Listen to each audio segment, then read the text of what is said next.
I would like to join you in thanking the government and the people of the Federal Republic of Nigeria for inviting us to Abuja, as well as putting at our disposal the facilities that we are using for the discharge of our responsibilities. These facilities have greatly facilitated our work since the 16th of this month, when the technical working groups started meeting here. Mr. Chairman, Chief Negotiators, ladies and gentlemen, I'm happy to be with you as you continue the historic task of negotiating the legal instruments established in the Continental Free Trade Area. I thank you all for welcoming me back to this forum. The seventh session of the negotiation forum, I would like to believe, was a decisive game changer on our journey towards integrating our continent as a large and attractive market. I keenly followed your negotiations in Addis Ababa and also studied the outcome documents of the seventh session. After going through the outcome documents, I reaffirmed my conviction that we are on track in establishing the Continental Free Trade Area. This has been again reaffirmed after the work of the technical working groups, which have been meeting since the 6th of this month, as earlier indicated.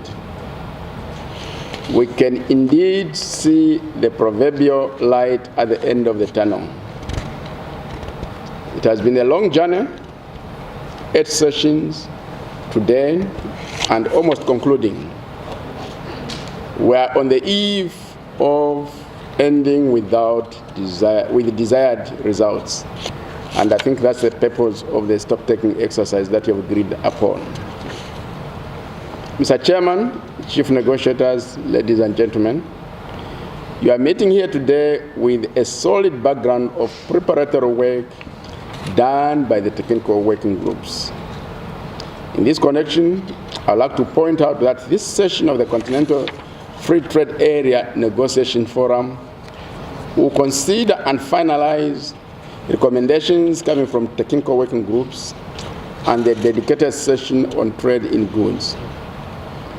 In addition, your meeting will consider the outstanding issues of the modalities for tariff liberalization that were adopted at the third meeting of the African Union Ministers of Trade that was held in June 2017 in Niamey, the Republic of Niger.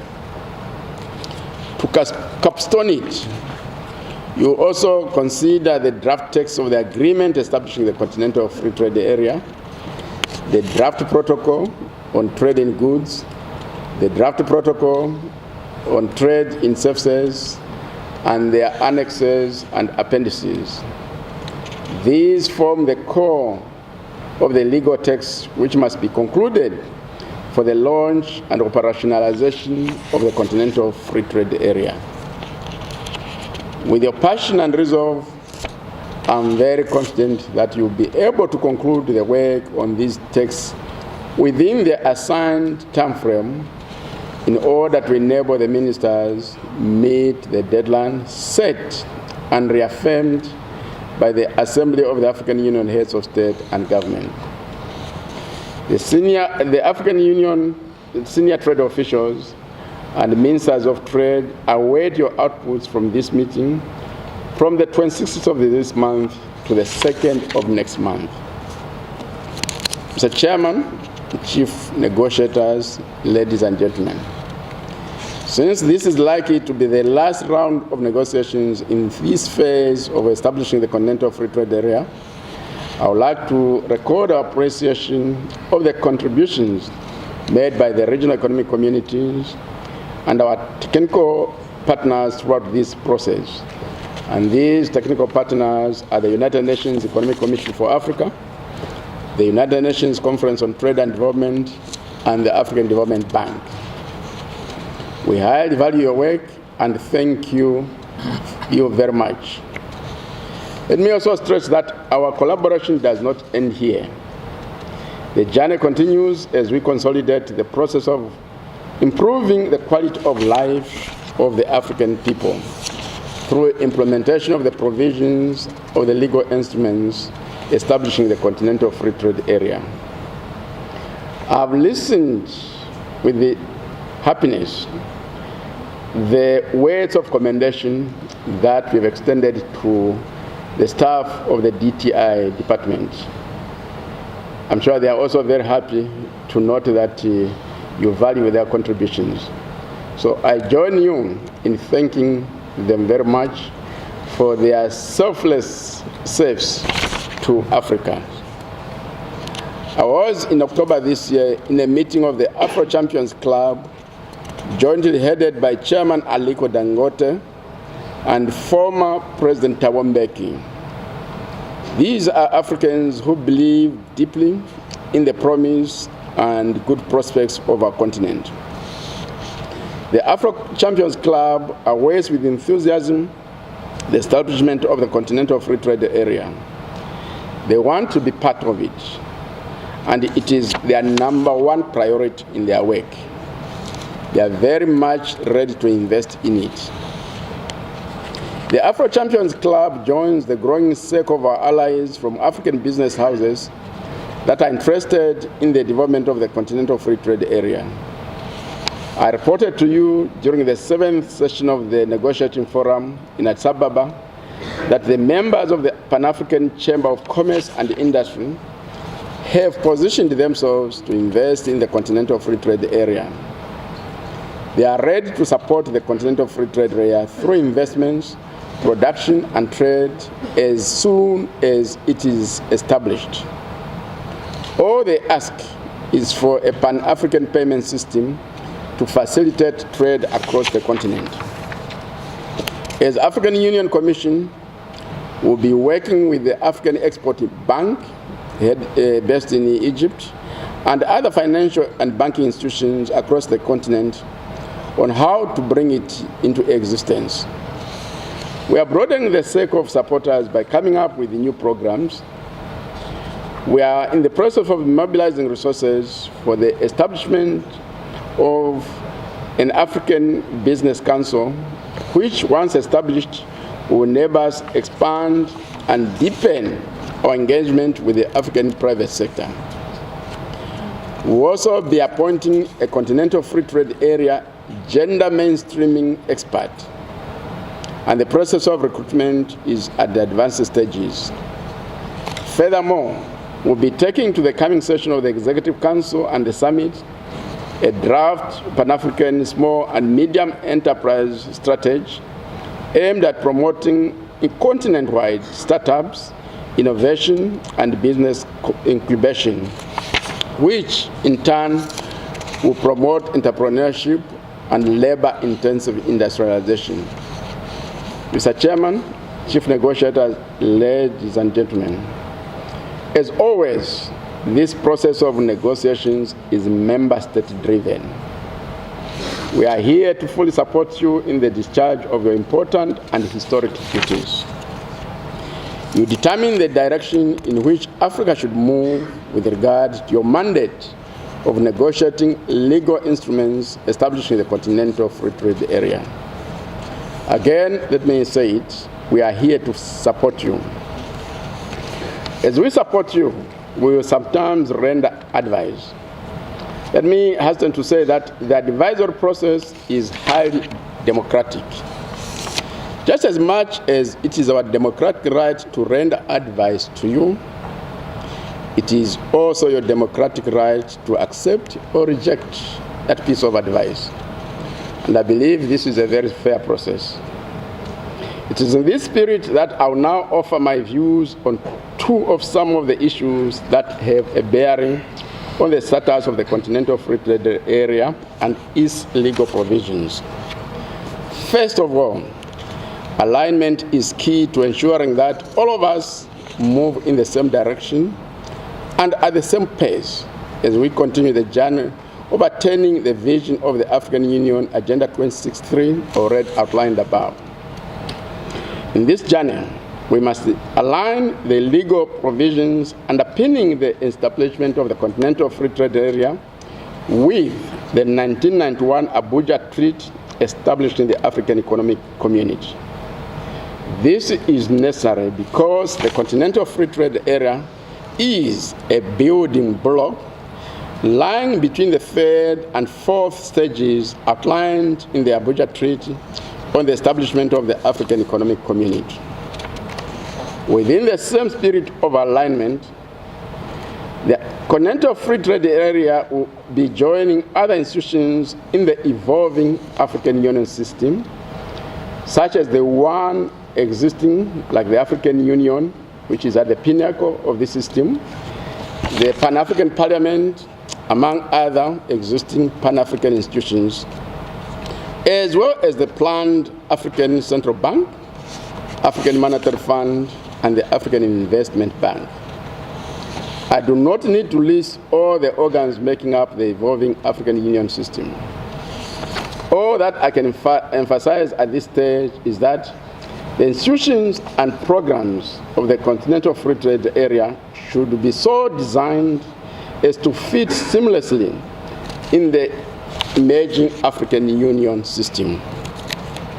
We shall in this way rationalize the use of resources and avoid duplication and overlaps.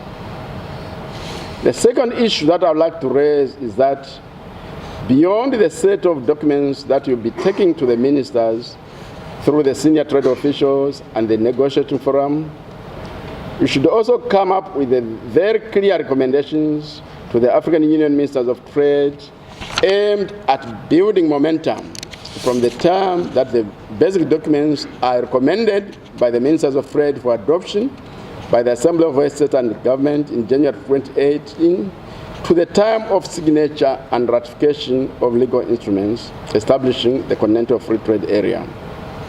We shall, in this connection, as your Secretariat, suggest a roadmap for your consideration and recommendation to the African Union Ministers of Trade to adopt during the fourth meeting scheduled to be held from the 1st to the 2nd of December this year in Niamey, Republic of Niger. The ministers will in turn avail them to the champion of the Continental Free Trade Area, His Excellency Monsieur Mohamed Issouf, the President of the Republic of Niger. Mr. Chairman, Chief Negotiators, ladies and gentlemen. At this stage, let me point out that we also have obligations as your Secretariat to facilitate your work. I was briefed on arrival that you had earlier concerns about your accommodation arrangements. And this is one of our responsibilities, and I was also happy to learn that this has been amicably resolved.